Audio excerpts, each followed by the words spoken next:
Hello everyone, in this video I'm gonna introduce you to the basics of Extinction Day and tell you what I think about it. So as we can see, there is a campaign, skirmish and sandbox, though only the campaign is available at the time of recording. The game will feature 12 distinct ways to destroy humankind, and the perks though are disabled on the demo. Even though we start on the prologue and we unlock our first disaster, the game doesn't have a tutorial explaining the mechanics and how to play the game. You are just thrown to the mission. So let's break the game down. We have a time feature so we can pause, play and fast forward time so it doesn't get too tedious. Passive disasters are marked as hexagons and active disasters as squares. And for what we can play on the demo, it seems we will be able to have 2 types of passive disasters and 2 active disasters. We have 3 types of currency in this game: souls, influence points and corruption points. Souls is what you use to select your disasters or diseases, upgrade them and upgrade the locations where you attacked. Influence points are boosters that you can unlock and upgrade to slow progress of defense, improve energy to you, do more damage, or get more resources, each with a tech tree of boosters, but more on that later. Corruption points. These are points that you can get by unlocking the tech tree of boosters that makes you counter the development of a cure defense, as in Plague Inc., but with a twist. When you start a mission, a world is shown and multiple spots are available to you. The number of skulls is how many souls you will get from that location total until you wipe it from the map. But you start with a limited number of souls that makes you think what disaster you want to start with.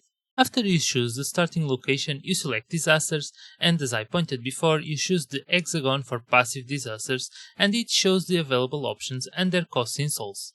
After you choose, click on the starting point and you are set.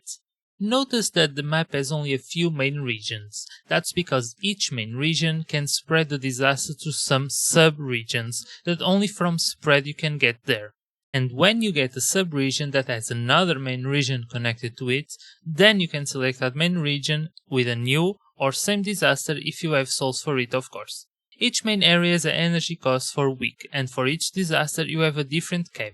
If you try to overflow the energy cost, the attack will fail, so that's when the boosters and upgrades come in.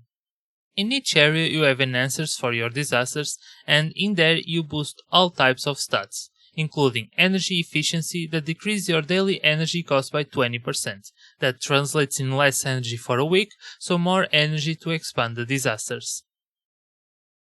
And in the influence boosters you have another booster that can help you. It's the disaster containment failure.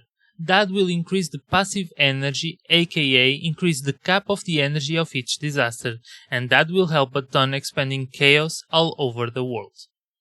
But let's not forget to upgrade our disasters with souls to make them deadlier. Like in Plague Inc., there are random events called resource drops that spawn on the world. There you can choose what you want to gain, souls or influence points, but in this game the currency is given to you over time.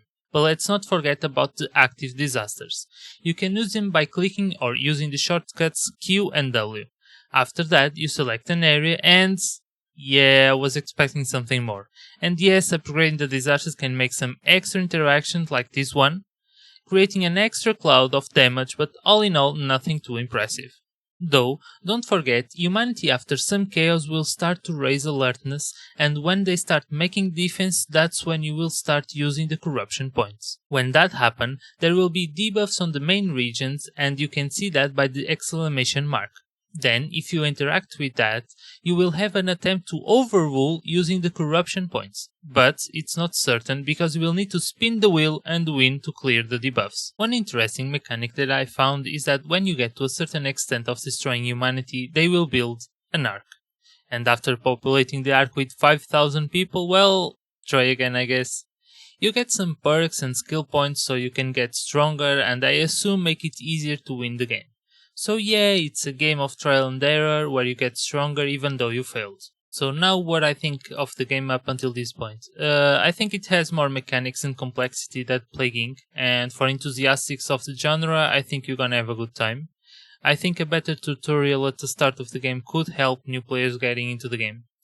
About animations, the disasters, even though they are nice, I don't think there is enough love in the world itself, and what I mean by world is that the humanity doesn't react to the disasters, and I think a little animation like a tornado, maybe sucking some minions, or even some animation for specific scenarios would be a nice touch. But hey, in the end it's a demo and the devs are taking feedback, prepping for the early access, so if you liked what you saw, give it a shot. And as always, the link is in the description if you wish for a shortcut. If you enjoyed this video, tap that like button, and if you want to support me, smash that subscribe. And I see you peeps in the next one. See ya!